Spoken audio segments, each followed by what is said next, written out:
पर उससे ज्यादा खुशी मुझे इस बात की है कि जब हम इस चर्चा को सुन रहे थे, जो सही 150 साल का वंदे मातरम का इतिहास है देश की जनता के सामने पहुंचा है, जब विपक्ष ने पूरे इतिहास की सही क्रोनोलॉजी जनता के सामने रखी है।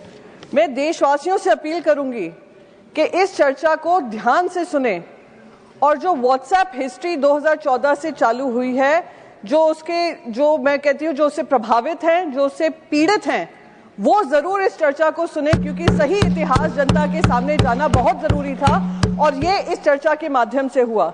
मैं तो अब आपके माध्यम से सर ये भी रिक्वेस्ट करूंगी कि क्विट इंडिया मूवमेंट पे चर्चा हो, स्वतंत्रता संग्राम पे चर्चा हो, और वो सारी चर्चा जो 2014 से धूमिल करने की कोशिश की गई थी वो सारी चर्चा का विषय बने। जैसे ये जो इतिहासकार हैं व्हाट्सएप हिस्ट्री के माध्यम से व्हाट्सएप हिस्ट्री फैलाते हैं, उनका करियर का दी एंड हो सर।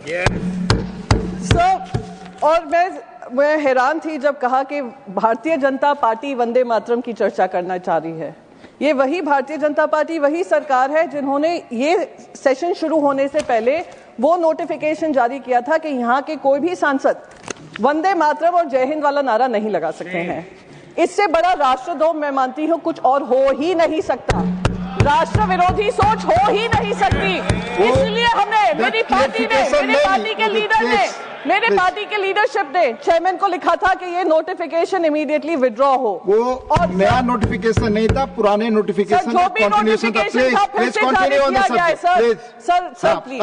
हाँ सर, वंदे मातरम, हम तो वंदे मातरम की चर्चा करने आए। मैं सवेरे से बहुत सारे भाषण सुन रही थी उस तरफ से जो वंदे मातरम की जगह वंदे भारत की चर्चा करने को तैयार थे। आप देख लीजिएगा, लोकसभा में भी यही हुआ है, राज्यसभा में भी। मैंने बहुत सारे लोगों को, उनका प्रेम उसी से स्पष्ट हो गया, कितना वंदे मातरम और कितना वंदे भारत में उनको अंतर पता है। सर तीसरी बात, प्लीज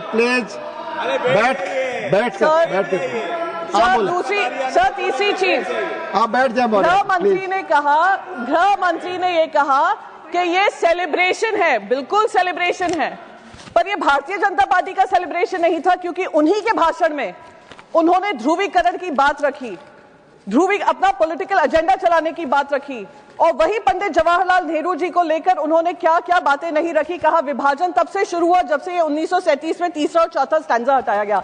सर जब ये स्टैंजा हटाया गया था, जब हमारे देश के जवान बॉर्डर पे लड़ते हैं, हमारे तुकाराम ओमले जी आतंकवादी को पकड़ते पकड़ते वंदे मातरम कहकर अपनी जान देते हैं, बलिदान देते हैं। वो ये नहीं पूछते हैं तीसरा और चौथा स्टैंजा कहाँ है, वो इससे प्रेरित होते हैं कि वंदे मातरम के लिए वो सेवा कर रहे हैं, वंदे मातरम के लिए वो बलिदान कर रहे हैं। सर लास्ट मिनट सर, एक ही 30 सेकंड लूंगी सर, बस मैं यही कहूंगी आपके माध्यम से कि ये जो ध्रुवीकरण वाली राजनीति और पंडित जवाहरलाल नेहरू जी को लेकर उनका धूमिल करने की जो राजनीति हो रही है उसको समाप्त होना चाहिए।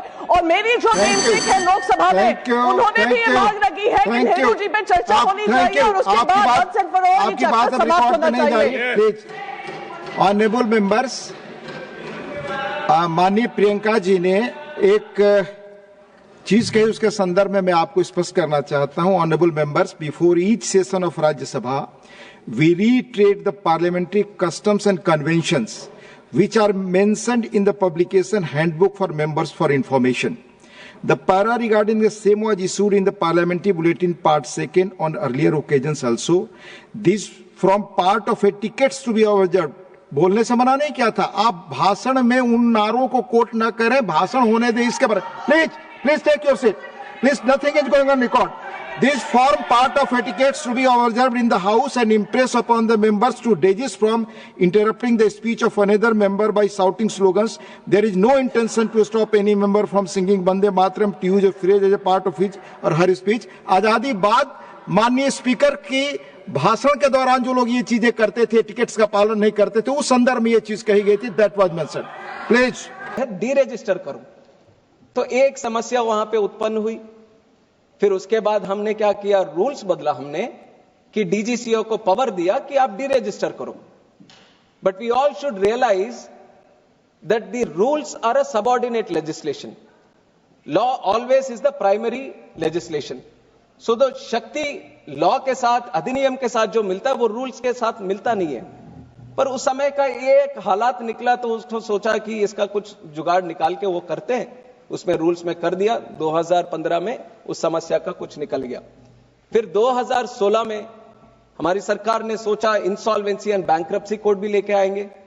जब कोई कंपनी बैंक्रप्सी हो जाती है तो उसको प्रोटेक्ट करने के लिए, उनके इंटरेस्ट को प्रोटेक्ट करने के लिए एक कोड होना चाहिए, तो इंसॉल्वेंसी बैंक्रप्सी कोड आई। तो उस कोड में एयरक्राफ्ट भी था। तो उस सेंस में एयरक्राफ्ट कैसे डील करेंगे? अभी लेसोर का प्लेन है।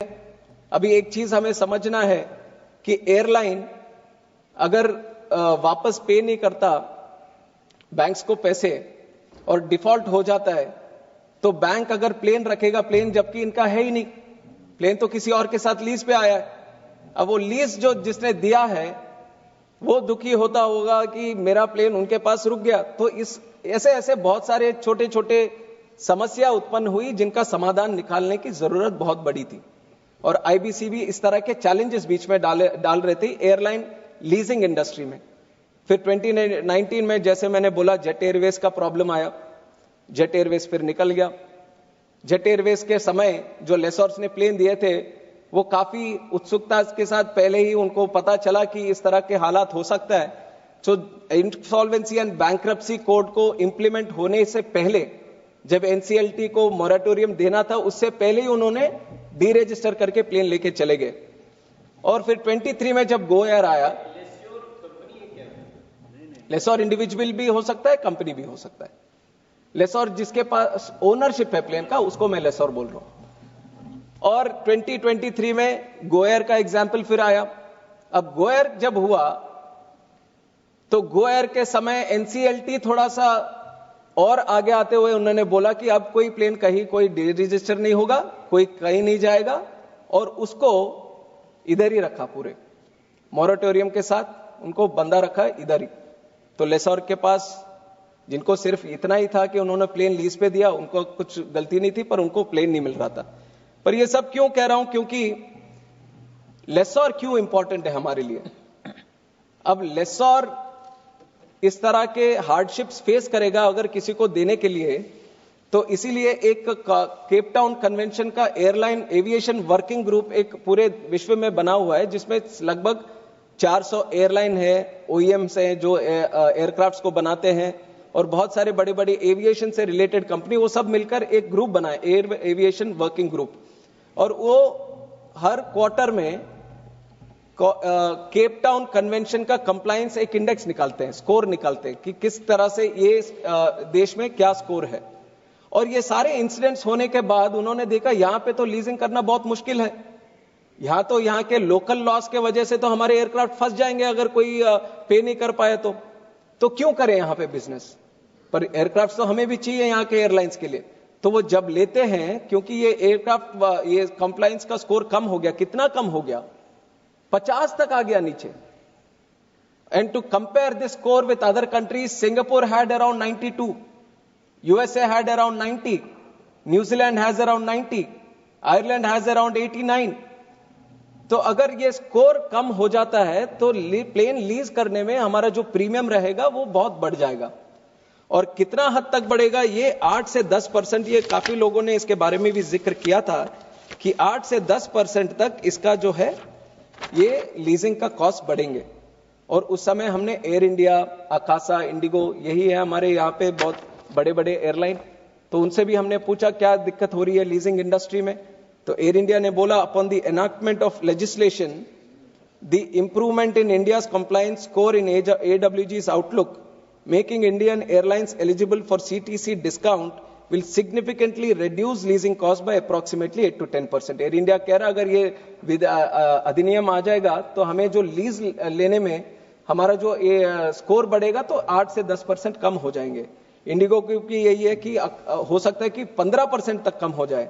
आकाशा बोलता अगर ये नहीं है तो $15,000 पर महीने हमारे लीज के रेट बढ़ जाएंगे, और ये डॉलर के हैं, $15,000 के रेट, और एडिशनल 15 करोड़ US डॉलर पर एयरक्राफ्ट उसका भी आगे देने की नौबत आएगी।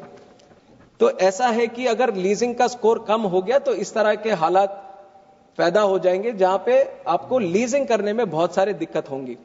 और इंडिया का ऐसा मार्केट है, अभी ज्यादातर डिस्कशन भी चल रहा था, कुछ तो सीमित थे बिल के संबंध में, और बाकी सब तो ज्यादा दो चीजें पे थे।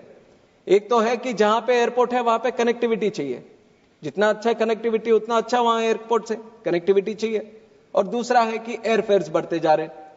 तो इन दोनों का सबसे मूल समस्या यह है कि जितना डिमांड आज भारत में है उतने प्लेन्स नहीं है।